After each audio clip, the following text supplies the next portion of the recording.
Hello and welcome to Better Offline. I am, of course, your host, Ed Zitron.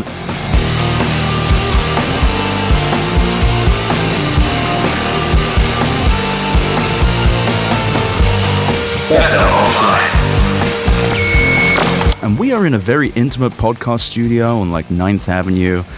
And it's a wonderful day. The last episode we got lost, but it will not be happening this time. All of you were very kind with the notes you sent. One of you said, why don't you take a backup? Thank you. We never thought of that. It's not like there was another issue that could have happened in the fucking radio station.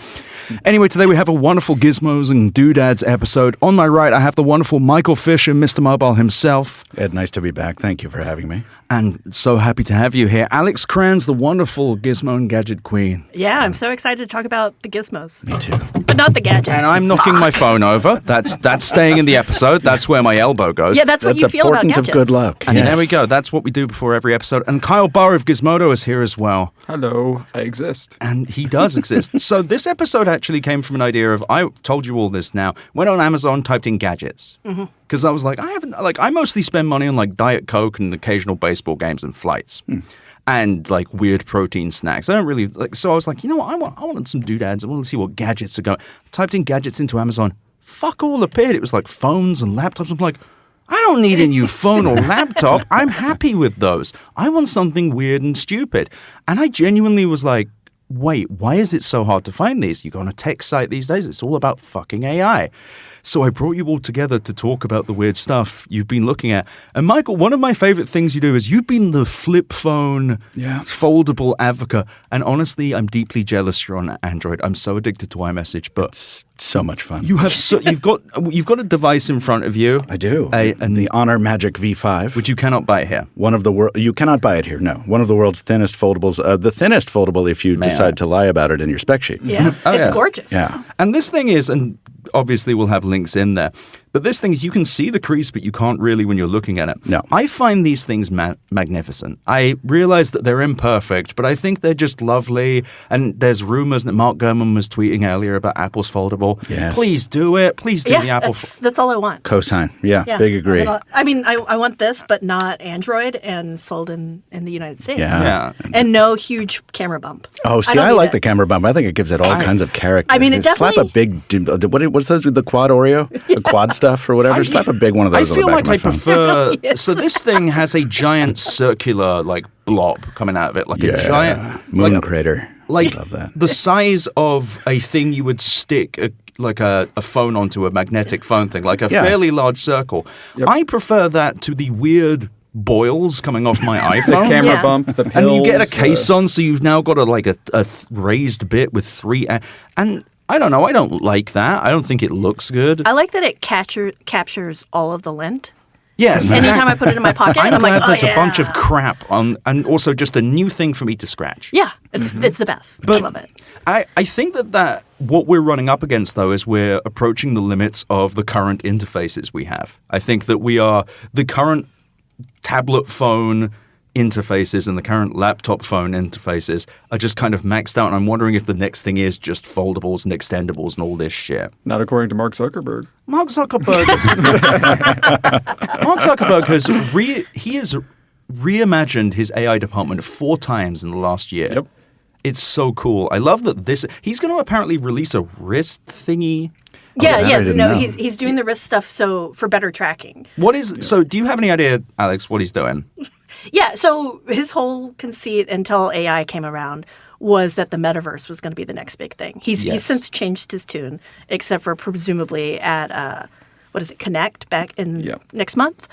And one of the things he's doing is making it easier to track your hands and stuff when you put on these headsets, whether it's the Apple Vision Pro or the Oculus Which is cool. Quest. Yeah, they're cool. But when you put them on, you do hand tracking, and it's kind of like, okay, but not great. It's like good enough for some like games, but even then you're just still using the controllers anyway. Right. And this bracelet, we've seen this before. I think Leap did it like 10 years ago. Oh yeah. But it's meant to just be better at tracking you and tracking your hand movements. To be clear, you have to be in VR for this to mean anything, right? You have to first have an Oculus on your head. Be wearing glasses that have it. That's the whole thing. Okay. Like they're moving towards the one day when they can do the glasses, but everyone's been promising glasses for 10 years. Yeah. But props though, I have to say their Ray-Bans are outstanding for content capture. I think we all agree on that. They're really, really good from a phone call perspective for listening to music. Wait. Phone call work? Well, how's that work? It's a Bluetooth connection to your phone, just like earbuds. Oh, so it just connects. Because you've got the. I'm putting my hands in front of the mic. Take that back. Yeah, because you've got the microphones in the nose piece of the glasses, so it listens really, really well. And you can hear music using the glasses? Yes. Yeah, because there's little speakers shooting into your ears over on the. They're really, really good. And they're some of the best phone calls. I hate and love this. Yeah. It's cool, but it's also meta. So, the tragedy of it is that those are practical benefits that we all love about them, and they have a pretty good camera. Mm-hmm. But Meta refuses to market them as such because they want to market them as an AI tool. So it's like, no, you got to use Meta AI to ask what you're looking at and what's the best pool shot I can get on this billiards table. It's like, no, shut up. I love that fucking use case as well because it's like, I don't walk around being like, what the fuck is that? What the fuck is that? What is that? Just right. Sorry, everyone, this is my first rodeo. Like, I'm just like constantly surprised by everything. Yeah. But I hate that it's them. It's the onion thing, the worst person you know. Yeah. Has a pretty good point. But the thing is, Kyle, you actually, talking of glasses, you were looking at this Insta360 thing. Yep. Where you were wearing these Robotnik glasses. It was like connected to a drone. No, this thing, I will link to it in the notes. This thing looked fucking cool. So those glasses that almost make you look like Kamen Rider, like that Japanese superhero, it's all part of this giant apparatus from Insta360. You know, they make 360 cameras. Okay, so what are they going to do when they make a drone? Well, they just slap a 360 camera on it. Okay, but then they also add the pair of goggles that's similar to the DJI goggles that you already can get. But this one makes you able to kind of look around in a 360 space. So as you're flying around, you literally can turn around and see below you, see above you, see whatever is happening around you.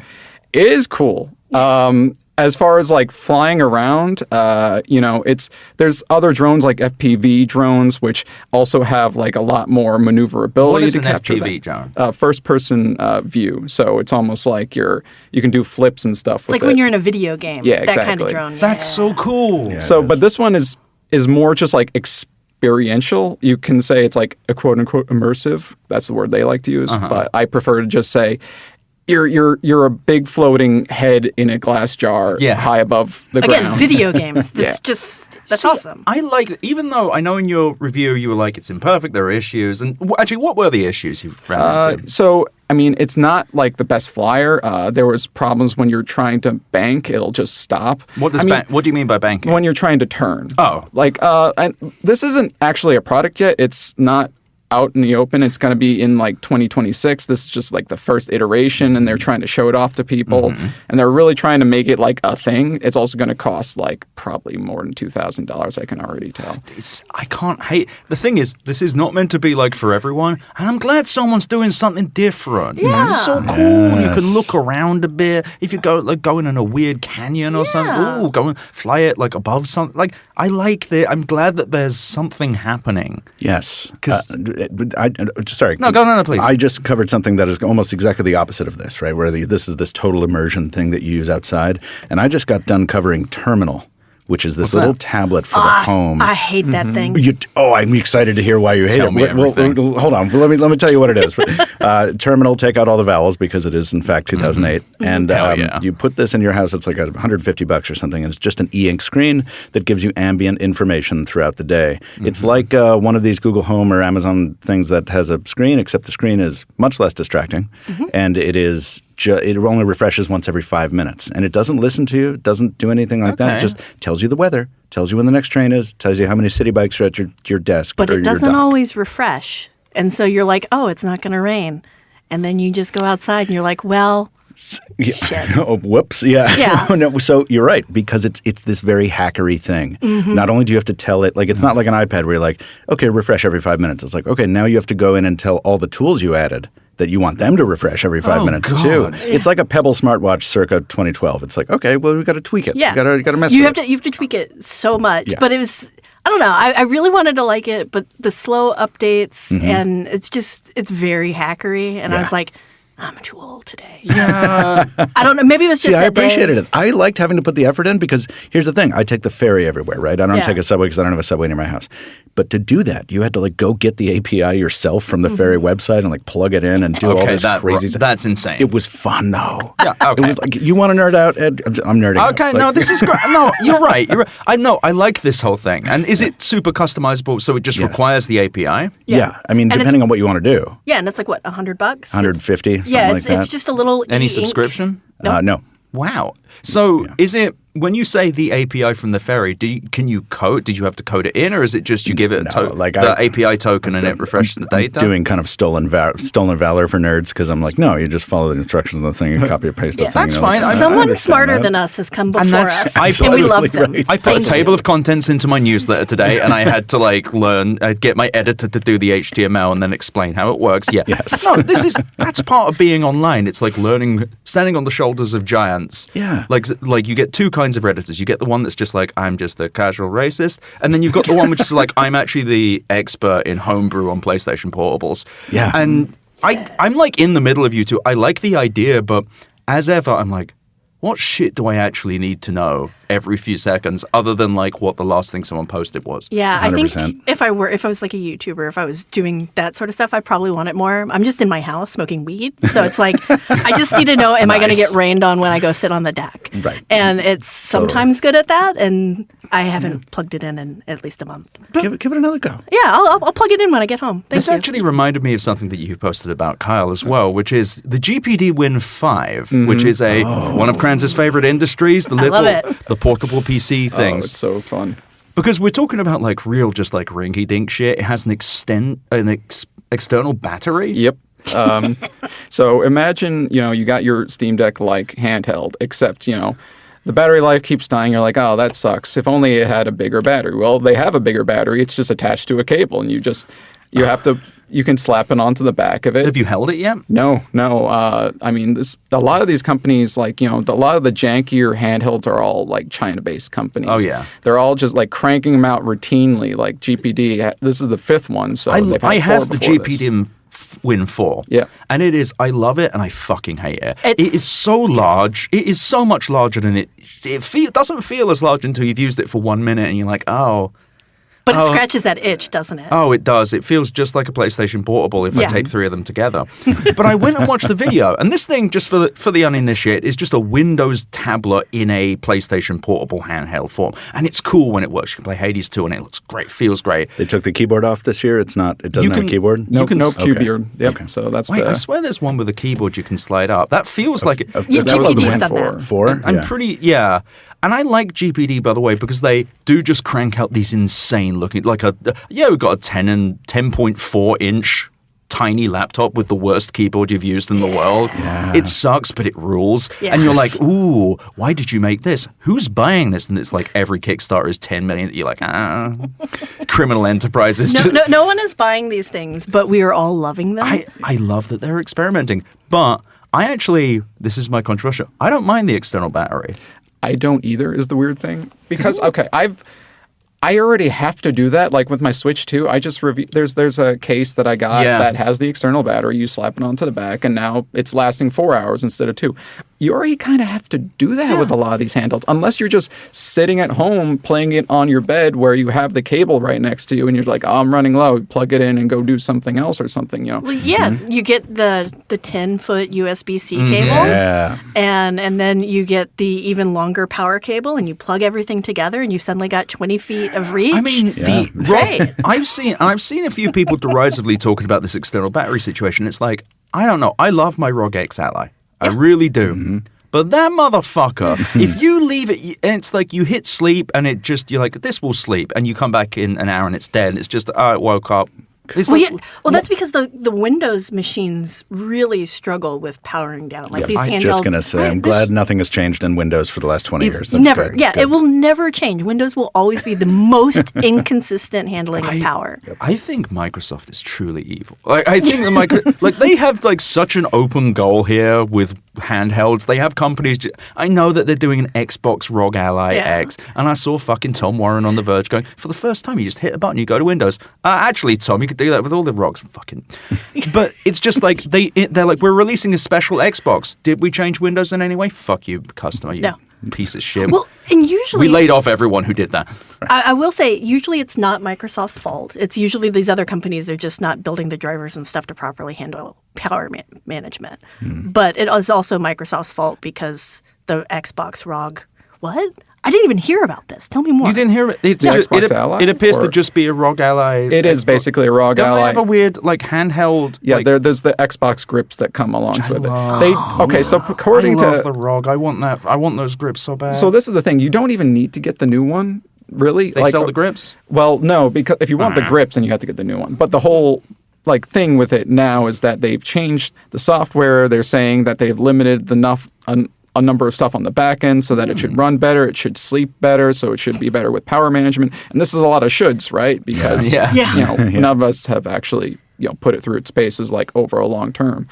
I just think that Microsoft is trying, but they're doing it so late, and it's coming off of like a bunch of stuff that happened recently with Xbox that made them look really bad. So it looks like they're trying too hard. Right? They had a handheld. It was long rumored. I remember Tom was covering it at The Verge, and then they just abruptly killed it because they realized. I wasn't sure how far along that was even. Well, my understanding was it's fairly far along, but they were entirely dependent on streaming to handle it. They got a And Xbox Game Pass.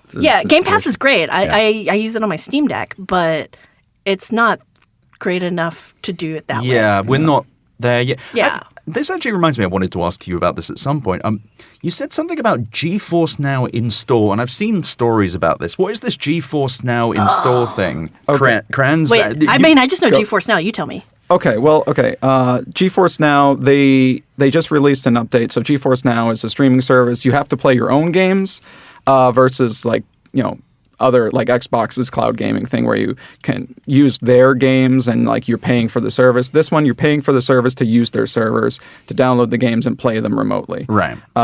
They've just added a thing where supposedly you'll be able to just kind of use your whatever games, like not even on their list, as long as a developer opts in, whatever that really means, if they're already opted in probably.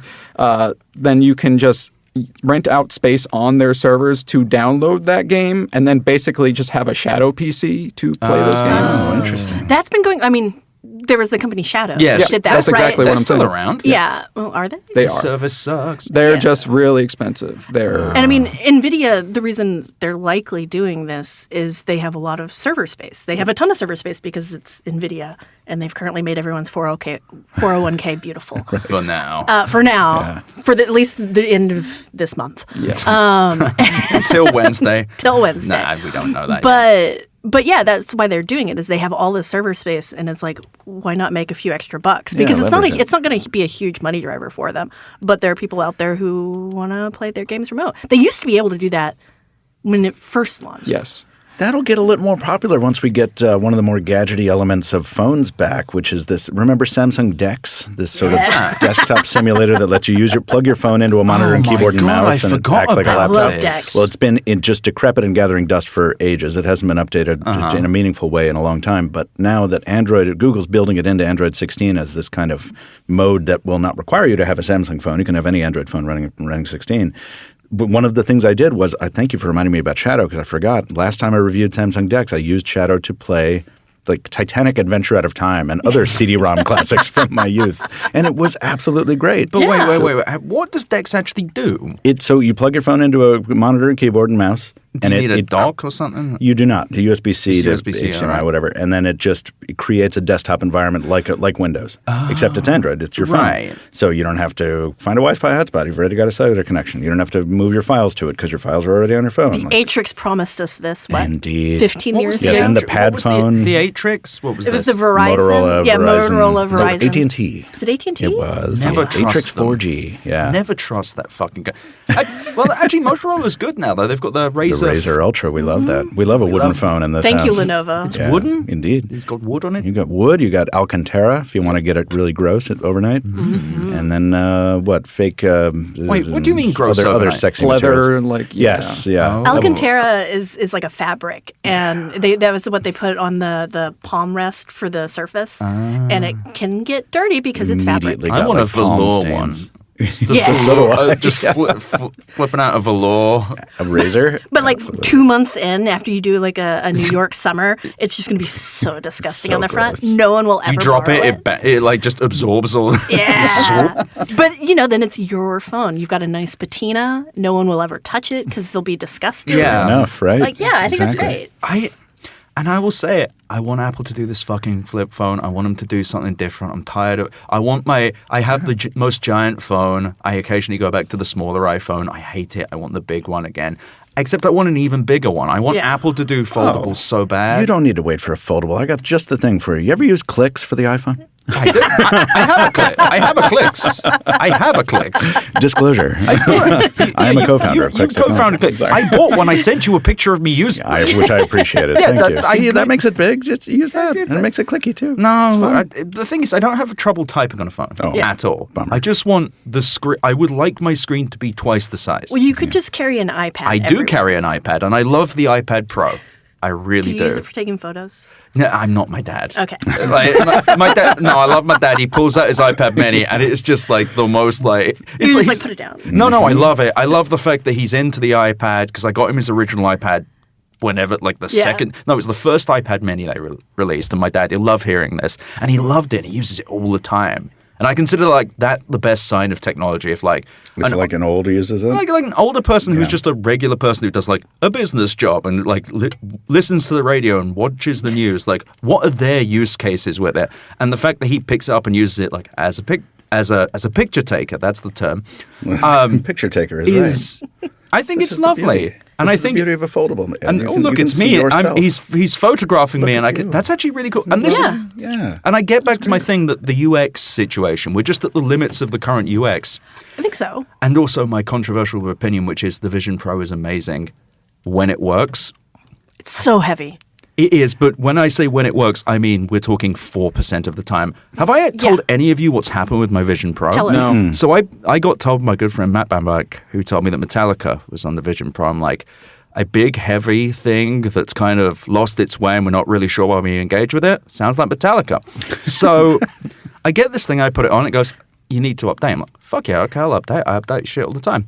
I let it start downloading. I pick it up. I put it down. I pick it up. The UX doesn't load again. Yeah. You have to keep this thing on your fucking head while you update it. Yep. It's like a 15-minute long update. This feels like just the easiest thing in the world for them to fix. And it's so annoying because there are like several minutes at a time when I'm using the Vision Pro when I can make it work, which is not at the moment. Where I'm just like, damn, this feels like the future. It's a giant screen. It like I can grab things. And then like the headset moves 3 centimeters. Yeah. And now it's out of focus. Have you used a Quest? Like the I have newer... the Quest 3, and it's just like, even then, my strange skull. Yeah. Like, lots of people love measuring my skulls for different reasons, but it's just like the Quest 3 doesn't feel right, but it feels better than this. Yeah. But the Vision Pro has these moments, and I think it's just because it's less about the Vision Pro, more the idea of, an interface that we could reach out and grab and move around with our hands. It's makes cool sense. as hell. And it works when it works. But it doesn't work very often. And it's just, the problem is every article is either this is the most amazing thing, which is not, or it's this completely sucks, which it does a lot of the time. Yeah. Where it's in a journey phase. I wish all the money from AI had gone into this, not because I think it would be particularly successful, but we'd get somewhere quicker. It did go into it at Meta for a couple of years. Yeah, $42 billion went into experiments, doing air quotes. Yeah.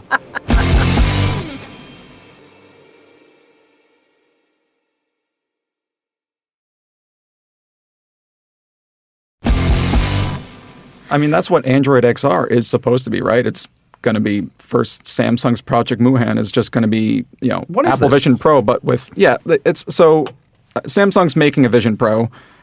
It's going to have very similar like micro OLED displays. I don't know if it's going to go the full like 4K or whatever bullshit, but it'll just be like, it'll be Android's version of Apple's Vision OS. It's just going to be a little bit more AI focused because it's all full of Gemini. It's Google. Yeah, because it's Google. I was using these Viture glasses. Have you heard of these? Yes, I've used them. Are these They're like weirdly those intriguing. X-Real ones? The ones you just put them on. You have a USB. It doesn't try and be fancy or nothing. No. You just have a cable you put in your phone, and you have them on your glasses, and it looks pretty big.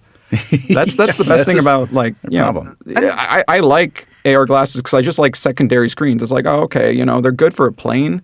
They're just a little bit expensive, but yeah, they do what you need them to do. But then I put it on the plane. I'm like, oh, right.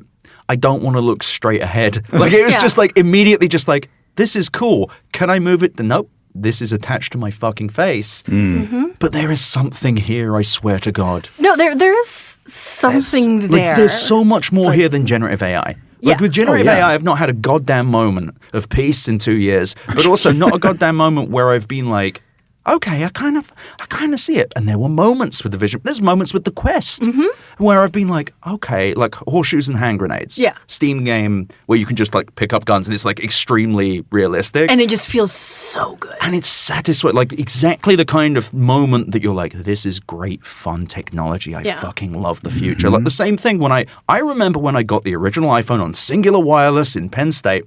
And I remember the moment of like, wow, I don't have to wait for my voicemail. Wow, I can just type out a text and I can move apps. This is cool. Those moments are there with XR and VR. I'm actually like, I'm not like a fantasist about it. Most of the shit sucks. Yeah. Well, I think what Google is going to say is that they've invested in AI so that the AI can go and actually fix all of the problems that the brilliant scientists and researchers haven't been able to do to actually make a pair of good-looking XR glasses that you can wear on your face that aren't going to be so heavy. Funny. Well, so I spent almost the entirety of last CES looking at displays because I was going to cover other things, and then I very quickly realized the most interesting stuff on the floor was eyeglasses for AR, applications. And I used the Even Reality's G1. Have you used these? What are these? These are some very normal-looking glasses that, if you're a Harry Potter fan, you're really a fan of them because they kind of make you look like that. But they don't look like they have tech in them. In fact, the first ad I saw for them, I did not believe that they existed. I'm like, you guys are just hitting me with a render, and this is vaporware. It's never going to launch. And I saw them on a friend's head, and I'm like, wait, are those they?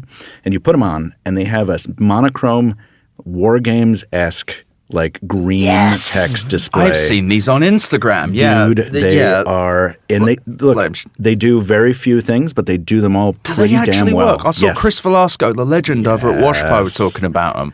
They're great. I kept wearing them for weeks after the review, and what they do, and caveat, I'm a sucker for notification dashboards, terminal, smartwatches. This takes your smartwatch, puts it on your face. And so if you're just interacting, you're fine, and then you look up, and then you have a little dashboard. Like, there's all my texts, my calendar. You have to look up. No, you can set it so that if you get a notification, it pops up right in front of you. So if I'm looking at you, I'm actually reading my messages, and that's creepy, so I keep that off. I'm the other way around, though, where I'm like, I wouldn't want this on all the time, but if I could look up just to take a look. Yeah. Because if I see a notification, I want to chew on it. Yeah. I want to take a look. What you got for me? Absolutely. And I love this. And again, is this super useful? It's useful. Is it too expensive? I assume yes. Probably. I forgot how much they cost. They look like you have to wear a leather duster with them whenever you wear them? That's the thing. So this is my main complaint with all the other stuff you're talking about is like and I'm sorry, I always bring out X-Reel just to like beat on them, but like great technology, but when you wear it, it's like, wow. What is X-Reel? You put on sunglasses, but you have like 4 inches of, I don't know, foam between them and your eyes. Like they just ride so damn high, and they're just because of the... What is X-Reel, though? They're like what you just described for airplane viewing. They're like, wearable displays. Yeah, they've been doing it for years. But they're also working on an XR thing for Android. Are they? Yep. Okay. Well, I hope that they use a display technology that doesn't require them to sit like, we would on have your a working forehead. Vision Pro by now if they'd have put the $400 billion into this shit. Like that's the actual thing. If they wanted to invest in the future, and even if it's not XR VR, if they put hundreds of billions of dollars into the next interface, and their argument would be, oh yeah, well AI is the next interface because you can just talk. Right. No, I can't. No, I can't at all. I have a British accent. Do you know I have to have British Siri sometimes? Yeah. Because sometimes Siri just goes, I don't fucking. I don't fucking. A lot of my family has really strong Southern and Texas accents. It's incredible. Like nothing has improved from when Google first issued like voicemail where it would transcribe it. Nothing's improved. Siri, Android, any of them, if they've got a really strong accent and they're talking like this, then oh my God, it is not gonna fucking work. Oh my God, just type it out. Yeah, you have to. People in the South and people in like Baltimore just fuck. Just absolutely fuck. Give them that phone. Question. Actually, did you know that when you go to Europe, the Android dictation engine changes? No, GDPR, I assume, or something like that? I don't know why. All I know is when I'm in Europe and I'm trying to type and I'm like, no, I'll come to you, period. It says period. I have to say, no, I'll come to you, full stop. Oh, that makes more sense. Yeah, it's pretty cool. It's pretty smart. Yeah, I didn't That's realize cool. it. Yeah, if you go around in England being like, period, people don't look at you at the end of every sentence. Like, oh, you seem fine. But I do think, though, that this is a very dread-infused time. It's very doomery. But then I see these little foldable, I see the fun device. I'm like, the tech industry does actually have other things. It's just, I think we might have maxed out software. I think we may have reached the limits of what software can do based on what we have as computing devices. I think it's something else. I'm sure it's not fully at the limits, but I'm just saying, as far as consumers go with using stuff, but what do you think, Alex? I would say that it is more laziness of the large companies. The Apples and the Samsungs and the Googles and the Microsofts, the Lenovo's. I mean, well, the Lenovo actually, Yeah, they have fun. They're actually better than most. Lenovo's Yeah. actually really good at like, we're going to experiment. And they're a Chinese company. They're always trying something. You know, a lot of, but primarily these American companies making gadgets and stuff, they don't try. All of they're interested in is how can I get you to replace what you have in 2 years. Yeah. That's it. And instead of being like, how can I get you to replace what you have in 2 years by completely redefining the entire industry, they're like, now you can use magnets. It's longer. Yeah. And it's like, well, that's cool, but am I really going to upgrade my phone just for that? I might. No, The people in this room might. I definitely would, but you're right. But with the people outside of this room, I already no. have a case for that. Yeah. It's also, I think they've tried to do everything with one device, which is great, but that's where you bump up. Like the limits of entertainment, I think we're reaching, especially because watching, I'm done with people telling me to watch. I don't know how people watch like full movies on their phone. Even the biggest, most hugest phone. Well, they're young. They started. No, I mean older people too. Okay. I mean, I've met people, and it's like on like a 6-inch phone. And it's like, what the fuck? This is worse than an airplane. My brother did that. He watched Sinners like on his iPad. And he was like, why does everybody like Sinners? It's not very good. And I was like, how'd you watch it? Like, you know, in the middle of the day with the lights all on my iPad. And I'm like, well, of course you didn't like it. Hell yeah. Get it together, sir. Watching the good, the bad, and the ugly on like and on the kinda sucks. Droid 2. Yeah, you're not paying attention. Like, That was a good phone. I like the Droid 2. that was. And also, just to be clear, you can do experiments that suck. I did also try the BlackBerry Storm back in the day. With its like, it was a screen where you could just like do it was like you could press. It felt like you were pressing in, but it felt. It did. It floated on a button. It felt bad. It felt like It was bad. a slightly harder version of poking some like Greek yogurt. It was, which is not the sensation I want while typing. No one wants that. And it like had a clunk to it. That was the one that like BlackBerry was like, this is going to save us Yes, from Apple. yeah, it was Absolutely. their big. It was like the Homomobile of phones. It fucking. I Yeah. love them for how bad it was. Yeah. They were like, we don't need this multi-touch stuff. We got this. Yeah, we got. You want your screen to move. Yeah. You ever want a screen that makes you feel bad every time you touch it, and everyone else is like, we're working on that with different ways, though. I also think that it's nice to hear that there's some fun as well, because the AI stuff, and I'm not going to make this a big complaint fest about AI. You got the rest of the episodes. But there's something joyless about large language. It's not fun. I'm not using any of it and being like, oh, how whimsical. Like, oh, they don't seem like they're having fun. We're not having fun. At least with some dorky, insane fun, you're like, okay, what are you going to fuck I mean, me the up? vibe coders are having fun. No, they're not. Read the vibe coding Reddit. It's a bunch of people talking like they've been captured by North Korea. Yeah. Like, it's straight up like, I love doing this every day. I've put 3 months of my life and thousands of dollars into this, and I have 8 paying customers. It's the best thing in the world. It's so funny, and you read, and they're like, yeah, I don't get how this happened. And someone will be like, yeah, you don't read code. You can't understand how this Well, I asked it to tell me. It's like, yeah, that's the problem. But it's like, there's nothing dorky or funny about it. Even the metaverse was more fun than this. It was more fun to make fun of. It was. No, it was like the metaverse. That first time you put on that stupid Windows headset and you had your big Windows Playhouse, and you go and you put a giant dinosaur in it, And then you ask your coworker to try on the headset, and they're like, "Why the hell is a giant dinosaur staring at me?"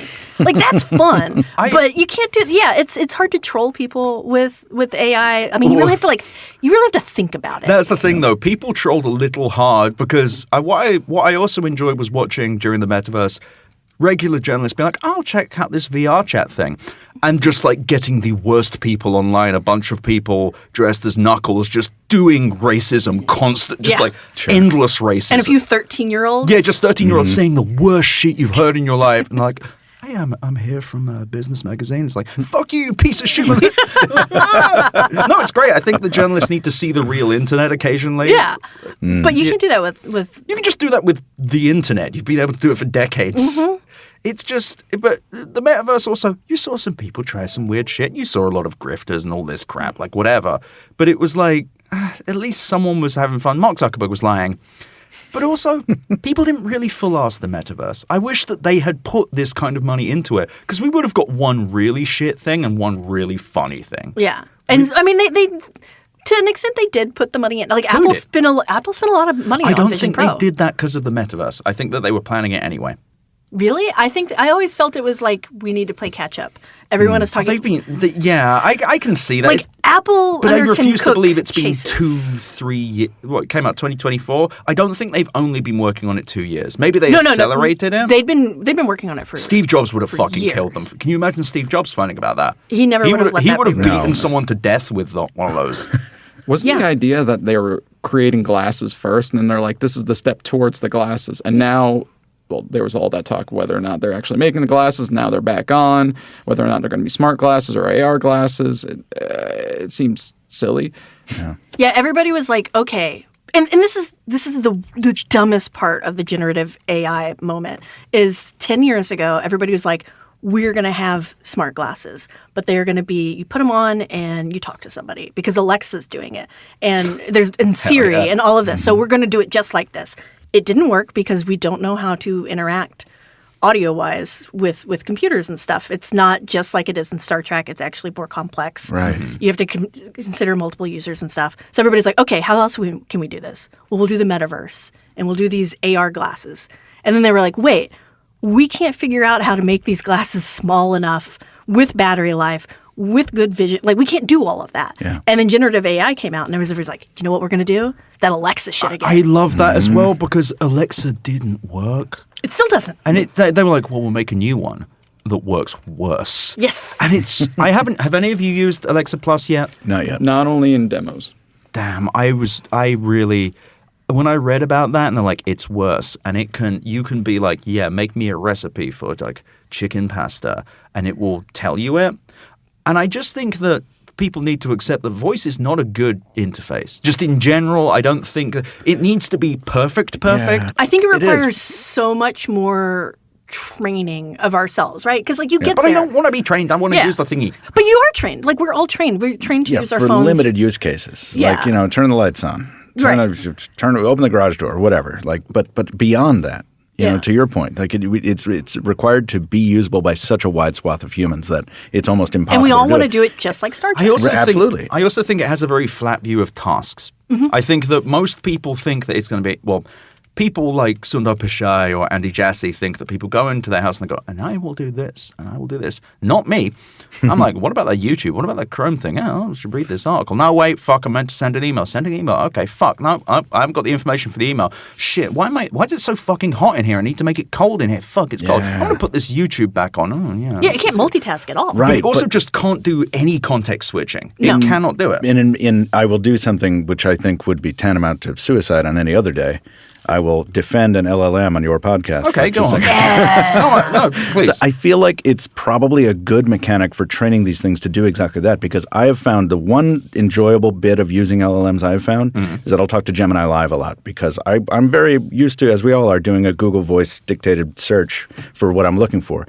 But I love that Gemini lets me talk to it like my brain actually works. I'm like, thinking about this thing. It's like a wrench, but it's not. It's like a ratcheting socket. That's probably not ratcheting. Anyway, it's a vacuum cleaner adjustment. You know what I mean? And then she'll be like, "Oh yeah, I totally got it. Here's what it is." But and then her return, to be fair, we will be 20% wrong. But at least she's gotten me. No, I'm not disagreeing with you. Here. This is the use case of LLMs, which is they are better at inferring meaning from what we say, and they have found a way to do that, which is just better search, which gets back to the thing that you were saying, Alex, about how these companies are lazy. Because why didn't Google have this 10 years ago?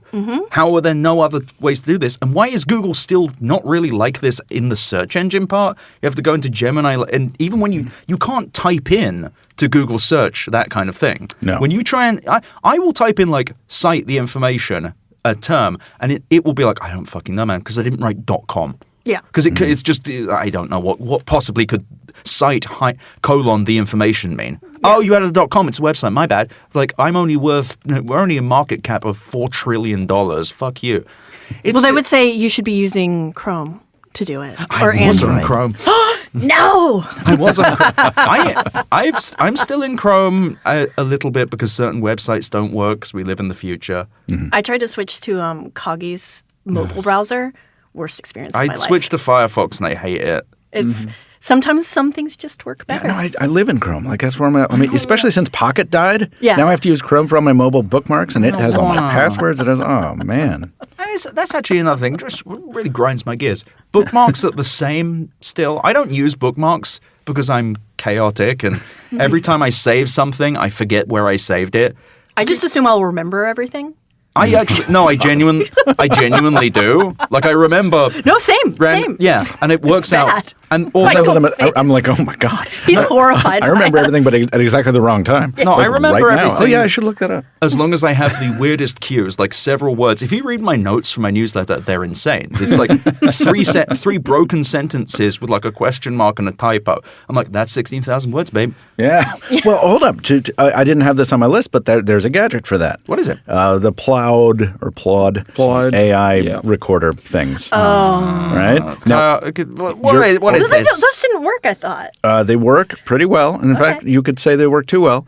They make a little credit card size thing. It's very thin. It's very impressive. It's metal. It's kind of cool. They have a necklace too. Now, this is the Note Pen. This is the thing that works too well. They had a bug. You want to know what the bug was? What was it? That fucker would record when you didn't ask it to. I have 4 hours of me snoring at CES on the Note Pen. And I was like, hey, guys, you have to fix this because it's the one thing it can't do. And they're like, yes, we're replacing those affected units. I'm like, yeah, you damn well better. I'm so sorry, though. Now that is an impossible to buy device. That's what I said in the review. That's what I said. Anyone who knows that happened to you, I wouldn't be able to buy it. Nope. I don't trust it. You probably have because we all have phones. And phones have definitely done that too. I've more than once had my phone just be like, I'm sorry, I didn't catch that. And I was like, I was on the fucking toilet. I didn't need you to catch that. Yeah, I like my HomePods, but they do occasionally hear me and just go like, I don't know what that means. It's like, I was screaming to myself, thank you.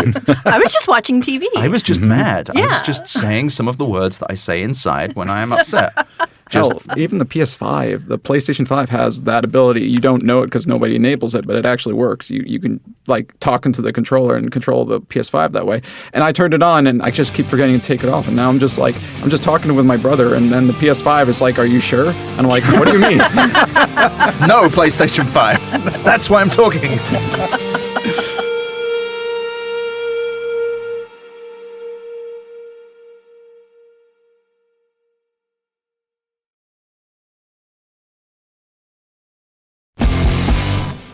I don't know, and I want them to do more fun things. I'm so glad the fact that you, Michael, have this flip phone tab. I keep looking at it and being like, but there's the trifold now, right? Ooh, we love the trifold. Yes, China is actually doing a lot of these Chinese companies are doing really interesting stuff. They're innovating, right? Absolutely. Like Huawei is doing it. Yes. Lenovo is doing it. Yep. Apple is like, we'll get there in 5 years after everyone else has done it. Right. We can like test it there and make sure. One thing I will say is better. you can't do contiguous touch between the windows. So when you're running two apps side by side, I am exactly that kind of Android arsehole. demands you select your focus. Yeah, so you can't be doing them both at once. And that's the weird thing. Like Apple used to, they had the Apple Hi-Fi. They used to take fun risks, and then Steve Jobs would kill the family as everyone involved. Well, they failed at a risk. The air dock. What was that thing called? The charging plate. Air power. So air power. For the listeners, there was this thing that now exists in 19 different forms where they were going to do this block where you could put your AirPods, your Apple Watch and your phone. And they would talk about it every few months, and they'd be like, it's just around the corner. Well, they announced it. They like showed renders. Yeah, it was like a big thing they announced, and Mark Gurman would just put out, it's like, no. That's not going to happen. They just cancelled it one day. And then Anchor and several hundred other companies. Well, it was different. Yeah, What was different? You go ahead, Alex. What was different about this? So what Apple was trying to do was like take those coils, the charging coils, and stack them on each other so it was one real small spot. So you could throw it on anywhere on the pad and it would charge. That is Whereas cool. everybody else is like, no, you have to have your little spots. And I've got one and it's great. I use it all the time. But AirPower would have been slightly cooler, except for it was like melting things, I thought. They couldn't figure it out one way or the other. Oh, wow. But, Customers are so demanding. It's like, no, it melted a hole in my floor. but now we have, like, MagSafe obviated the need for it, right? Because the magnets are better for, it's like it doesn't matter that you need to, like, discreetly place it because the magnets are going to put it there anyway, and that's better for a bunch of reasons. I will say there is an Anchor thing that I have at home that I don't replace out of spite, which is it's one of the things where the Apple Watch component flips up, so the circle, except that thing, there are so many times I put it on, it just does not stick for some reason. And every time it happens, you're like, fuck, piece of shit. Do I replace it? Fuck no. No, you just don't have I your paid my watch that day. $50 and I will get every dollar's worth. 10 years later, I will replace it when I throw it from the window. I mean, that's like all my GAN chargers. Gallium Now nitride. there's a GAN is gadget. cool. We GAN love is gallium we love nitride. gallium nitride here. Yes. No, we really do. I genuinely am. I mean, that's how you know it's a bunch of like nerds who love gadgets, because we're all like, yeah, GAN. And if you've not heard of gallium nitride, I've mentioned it before, it's the thing where they basically found a way to make plugs smaller and batteries smaller. I actually have like these amazing Anchor things. There's just all this cool shit that came out of it. So great. And Ugreen makes really good stuff too. Ugreen? Yeah, Ugreen. I thought they were just a slot brand. No, they're real people. Yeah, but I they're have one real- in my bag right now. And they're actually good because I've been looking for Anchor alternatives just because I've used I a like bunch keep of- melting? Yeah. No, I like Anchor melting things. Yeah, Anchor's they got a lot gotten of a little recalls. recently. Things have gotten a little more expensive. Ugreen and there's a few others. I like Anchor. So they committed the ultimate sin long ago for me. The same thing. Allbirds did the same thing. Everything company does that achieves scale is they go from building something interesting looking in a fun color with a weird shape to like, no, 80% of people buy the boring black rectangle. So now that's all we're going to ship. Anchor's variety is black or white. There you go. I somewhat disagree. Oh, come on. Just because of the Nebula X1, which we talked about, it's this insane, like $3,000 projector. You can put it in a weird angle and it will still keystone in. They do claim it's like, you hit a button and it just works. Not for me. I am the person you should bring every new thing to before you say that because it will break every Has there ever been a projector that just works? But it does. It gets about as close as you can. It sets up in like a minute. You can keystone it at the weird angles. It's fucking cool. And it looks weird and it's like really nice. And like the wireless speakers just work. And how much is it? It's $3,000 fucking dollars. It's so expensive. Good news. If you Google it, you will get your first 3 results are cheaper alternatives that they're being paid to be put there. Nice. Yeah. When I bought my GPD for Win 4, I ended up getting scammed by a Google ad. I had some, and it was just, I was buying it, I was excited to get it, and I saw, and I am so resilient to these things, so I was like mad at myself. Yeah. I emailed fucking GPD, I emailed Google, I was fucking, I was like, listen to me. Fuck, no, I didn't. And to be fair, GPD got back to me and like, holy shit, like, we're going to contact Google. Google did not. GPD was actually like, very concerned. Like, because that's like their whole brand. Yeah. And it was just like a Chinese guy's Gmail as well. Like he had a perfectly good GPD website. Did he just mail you a box? No, I cancelled the payment. Okay. Like put it on a credit card because these things happen. Haven't for a long time. I was quite embarrassed. But no, I like Anchor and they occasionally will do something like the Nebula X1. Mm-hmm.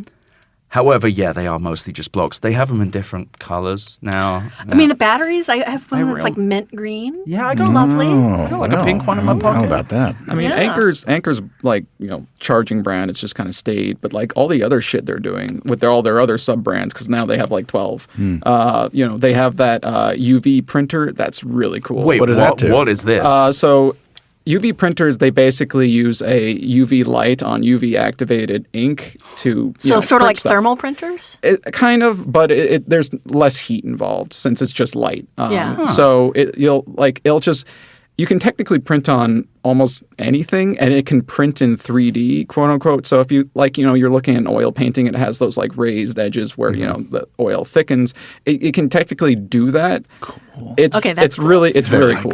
And I got to use it. I printed out a meme on a on a little magnet, and it looks really nice. I can't wait to actually try it out more. How much is this thing? It's probably around like $1,300. That makes sense. It was more than that. It's like, but that like a good 3D printer is that much. Now, is this like one of those printers that I saw a number of years ago that is kind of like a mouse and you like run it over the surface you're printing on, or no? This is a big unit, okay. but it's like other UV printers are like gigantic, Really? and this is like a tabletop one, which is why it was like big in the makerspace for like a hot minute. I don't know where it is right now, and I've been trying to get a review unit in. And Anchor, if you're listening, please. So I actually do have a question for all three of you.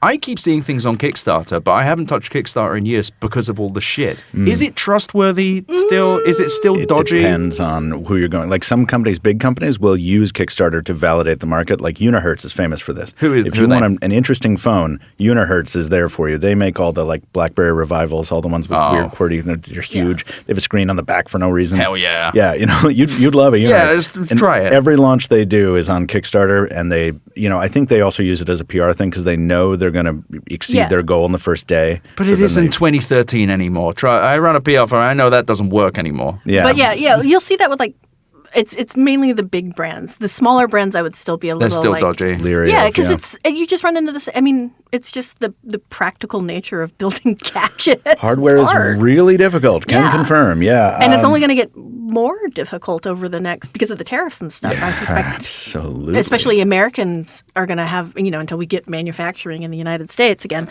It's going to be a challenge. Yeah, I look forward to that any happening day now. Yeah. one Any day. day. Mm-hmm. There is one that I actually invested in, which is technically a gadget. Now, I was going to save this till the very end because no one could possibly care about this if they didn't follow the moon landing program in the 60s. Tell me more. Okay. This is a watch. It is called the D-Sky Moon Watch, DSKY. And it is not a smartwatch. It's not an LCD and all this stuff. What they took, there's an Apollo guidance computer from the moon capsule, and they shrunk it down to the size of a watch. Oh, my God. Oh, my hell yes. And it is not just an aesthetic reproduction. It is literally the same computer. That's replicated. cool as hell. So you can program it with like old 60s noun verb, combinations. And what I love, my favorite thing about it is, in the 60s you didn't have LEDs. Mm-hmm. Well, we have to have LEDs in the watch to do stuff.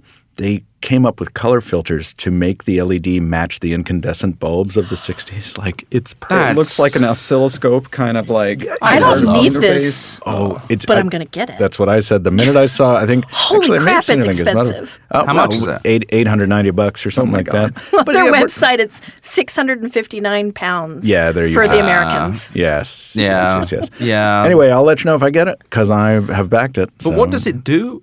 It tells you the time. It looks cool. It also that's fine. It also is the guidance computer, so you can program it to. It is limited by your imagination and your coding ability if you know 1969 era code. Of course. Yeah.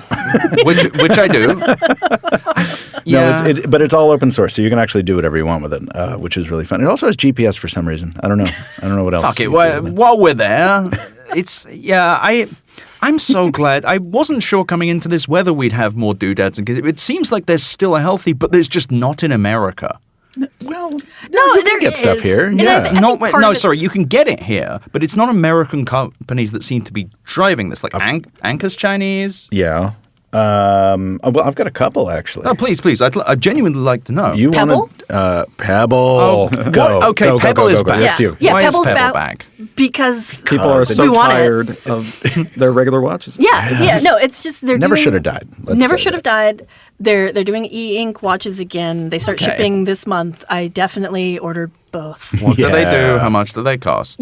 They're just watches. Well, they're smartwatches. Yeah, they're smartwatches. They've They've got heart rate monitors in them. They do notifications. Is it alarms. Bluetooth or ANT? I don't Bluetooth. remember. Bluetooth is it? And it's just a watch, and you can they have a very robust user community. That's the killer. And then like apps and such? Yeah, right. So and that was the thing. Pebble was the first one doing apps on a watch, and they did it well, and people liked it. And then they sold, right? They sold to Fitbit, who were then bought by Google immediately. Right. Yeah. And it just then died. It killed it, and the guy got it back, got the rights That's to Pebble kinda back. sick. Yes. And he's just out there making cool as hell watches. Yes, and I think the user community is the thing. Like, because all these, I love a smartwatch, but the ones from Google and Apple are kind of soulless of necessity because they're corporate products and they're meant for mass the wider market. consumer. Yeah. Exactly. Whereas the Pebble is like, wow, who made this weird ostrich watch face? That's like, oh, some guy in Denmark. Like, oh, that's cool. I mean, the Pebble watch. My best friend, she goes to Orange Theory. She's like she drinks her Starbucks. I love her, but she does not give a shit about smartwatches, and she's not going to care about the Pebble. Yeah. If I told her about it, she'd say, "What?" Yeah. And whereas an Apple Watch Like she a cares rock. about, yeah, and it's just a perfect gadget, and I'm excited. How much was it again? I don't know. It was What like did they do? 200 something. Yeah, Yeah, 200. That's not bad. 50, yeah. Yeah, And he's only it's- making small batches, so it could be cheaper, That's but he's fun. only doing I was like, don't ask 10,000 or me something like that. how much I spent on these watches. Yeah, right. That's credit cards. I spent a lot. That's future Alex's problem. Exactly. I already paid for it all, so it's past Alex's problem. Yeah. I just get free stuff now. Yeah, That's how I think of it. Exactly. That's how it works. Yeah. Yeah. No, but wait, any other Yes, American? American the Light phone. The Light company. Yeah, I didn't get a chance to watch your video. What a trash friend you are. Okay. Well, I watched it. there's only one person I have Telegram for, and that's you. So You don't even use that anymore. Don't lie to and the I listeners. don't use it. That's why I miss your messages. But anywho, so this light phone, was it good or bad? The Light Phone 3 was a very, well, it was a very 7 out of 10 experience. Ooh. Because it was basically half unfinished when I was covering it. And so what I does it couldn't do things. exactly? Very little. It lets you do phone calls, text messages, and then a handful of apps that are meant to keep you as disconnected as possible. You have maps. You will never have email. You will never have social media. You will not have a web browser. But like things to get you from point A to point B, except right now, no payments, no Lyft, no Uber, none of that stuff. So it made life very difficult. I tried it for 2 weeks. I found I had to carry an iPad mini along with me, which the Light phone does generate a hotspot, so you can use. That's cool. If you want to pop open a laptop, I really enjoyed experimenting with that lifestyle again of reverting to the late 90s when we had to decide to be online and then decide to be offline. Well, I decided to be online all the time as a kid, so like it's not really sure. I think My it's mom worked out needed well to for use all the of us. phone, Yeah. so Right. sometimes. But this thing, Right. is it, what kind of screen? Is it like a black and white screen? So that is, in my opinion, it's shining achievement. Like this is a remarkable piece of hardware. I love picking it up. It is like if you blew up an Apple Watch to by 4x the size and made it out of black metal and glass and put a knob on the side to control your brightness, and the screen is black and white, but it has this diffusion filter on it. It does have a camera with a nice chunky dual stage shutter button. Yeah. It's okay camera though. Actually better than I expected, to be honest. But it's black and white. Sorry, the display is OLED, so it is a black and white interface. And when you fire the camera, it activates the color OLED. So This thing's so clever. cool. Yeah. Yeah. But also, it's like the opposite of what I want. Is but it? I'm abnormal. I need And to be. I think I love being connected always. Yeah. I was going to say. I am like a problem. Try it. The second weekend, I was like, I get it. I get why people who like talk about presence and intentionality. I get it. I hadn't gotten it. But I also have the steel will of the Buddha. If I need to focus on people, I can just not look at my phone. Yeah. Well, and I think this What's is. it like to have restraint? I don't know. I'm unfamiliar with that. I think this is the thing we see, though, from American gadgets. Is a lot of the American gadgets are about disconnecting. Yes. They're about taking a step back. Yeah. And as we all look at our phones. I was checking the time. But I was that is the checking thing. off the minimal. Yeah. It's about how do we disconnect from Google? How do we disconnect from our corporate overlords? How do we disconnect from social media? Those are the things driving a lot of American ingenuity and gadgets, which is like cool, but culturally like, oof. I also don't. Where are we as a culture if that's also- the driving point? I also understand, like, that is cool, but it's also sad. Yeah. Because it's... Very. I get the sense that other countries, when they look at technology, they see, like, regular people are like, oh, what could it do for me next? And everyone's like, is there a fucking way that I could stop using it? Versus, like, Kate Natopoulos from BI, Business Insider, wrote a few years ago, I think, this thing was like, I love my phone. Stop trying to get me off my phone. Yes. Make my phone better. And I kind of subscribe to that. And I know I'm a freak for, like, liking the phone and being online all the time. But nevertheless, it's like this sense of, I want to get away from big tech. I want to get away from my phone. I want to do all this. It's very sad. And also, they're clearly building towards it by making, we'll just control all the shit for you. You have no control. You have no industry over this. So there's a flip side to this, and then I'm going to stop talking about phones. I mean, there's another philosophical approach done by a company called the Minimal Company, the Minimal Phone. Now, they are much smaller than Light. They're also have some problems fulfilling orders. I think their customer service, whatever. But their phone is a good idea because the phone, it does the opposite of the Light phone. It gives you all the apps you want, but the display is e-ink, so you don't want to use any of them. But you can if you need to, like Uber, which I needed 1 billion times on the Light phone. It didn't have it. I was really pissed off. That was really, really cool. The minimal phone idea is a very cool one. And I'm a nerd for this, but they put a QWERTY keyboard on there, which I also like. That's just cool. TCL is making a phone. They made a phone last year. That's their NXT paper phone that you can't get in the U.S. Yeah. And you can like swap it between a fake like e-paper screen and to a regular not really screen. E-paper.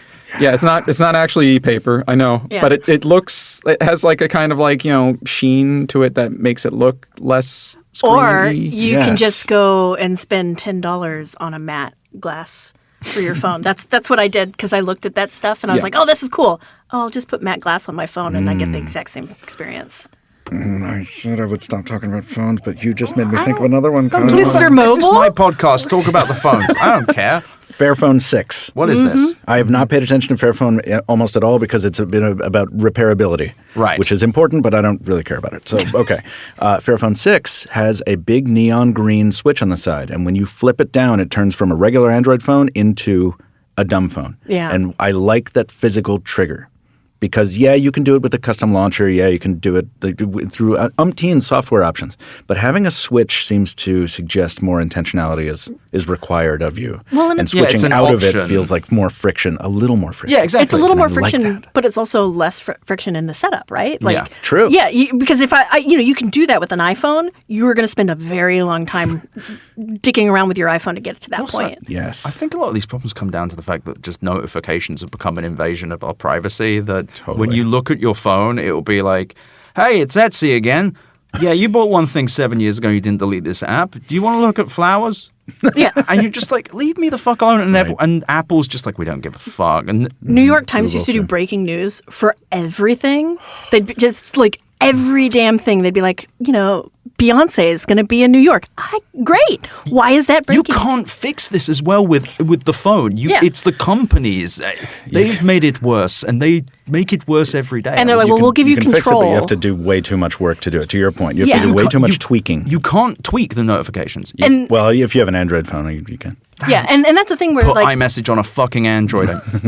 you want to be able to go to your phone and just say fix it. And Google keeps promising that, and have they delivered? Someday. I mean, speaking of the Fairphone, like there's Framework is making really cool laptops. I was just thinking. I really like Framework, and like I don't tell want the audience about it. Framework's laptop where all you kind of have to do is like you get a bunch of the parts and you slot in the SSD, you slot in the RAM, and you kind of put the screen bezels on, and then you put the keyboard on, you screw everything in. It's like, oh, it's a laptop now. You built it. Fun. I mean, it's fun because the company makes it really easy to do. It's so Legos. you make it's Legos. You make yourself feel smart, even though they literally put everything out there for you and you just did it. But it also means you can repair it, yada yada yada. But you can upgrade it. I like you can upgrade it.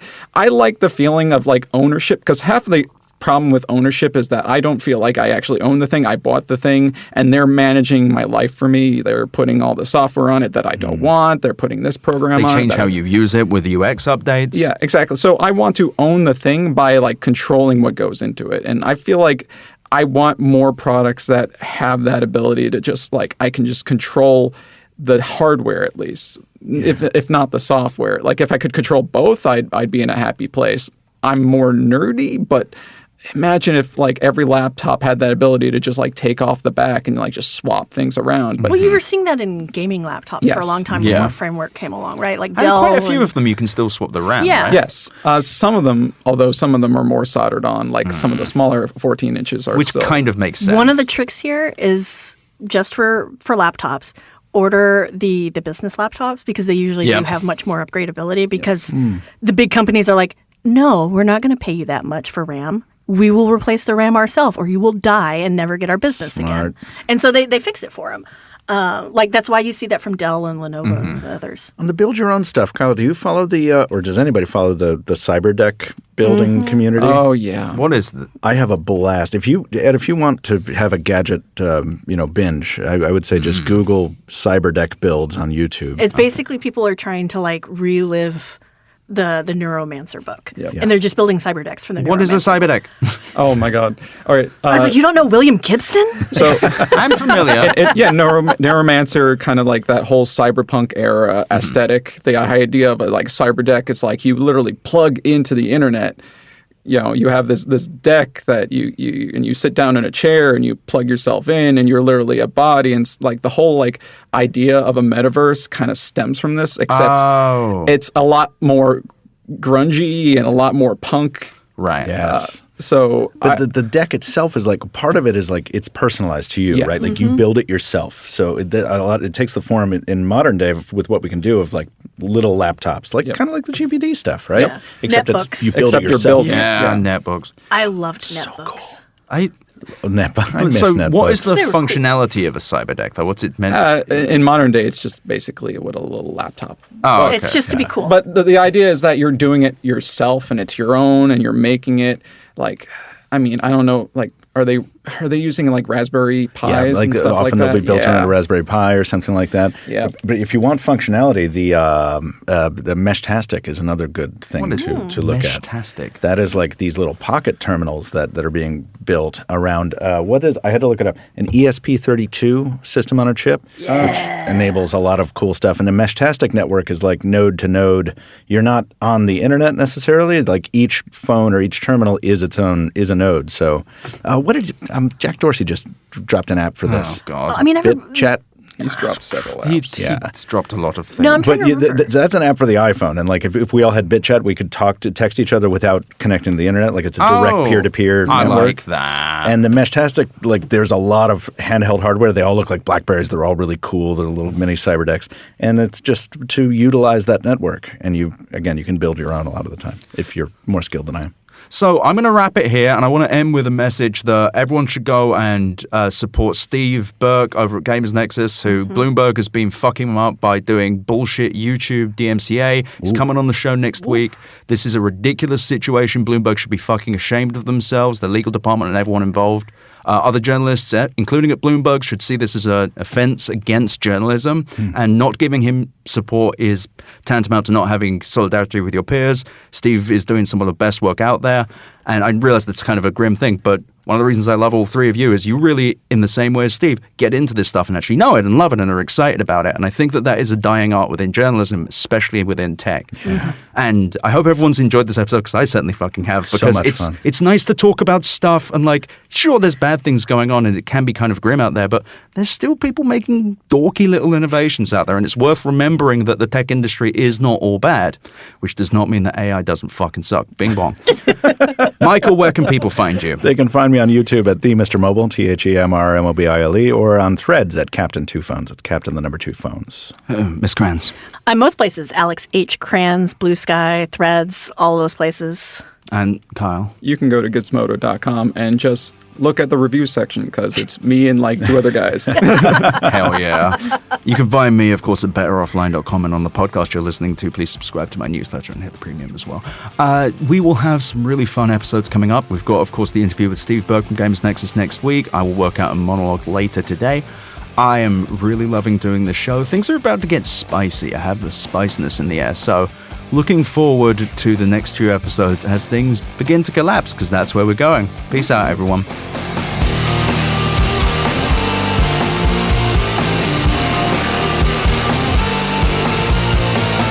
Thank you for listening to Better Offline. The editor and composer of the Better Offline theme song is Matt Osowski. You can check out more of his music and audio projects at mattosowski.com. mattosowski.com. You can email me at easy@betteroffline.com or visit betteroffline.com to find more podcast links and, of course, my newsletter. I also really recommend you go to chat.wheresyoured.at to visit the Discord, and go to r/betteroffline to check out our Reddit. Thank you so much for listening. Better Offline is a production of Cool Zone Media. For more from Cool Zone Media, visit our website, coolzonemedia.com. or check us out on the iHeartRadio app, Apple Podcasts, or wherever you get your podcasts.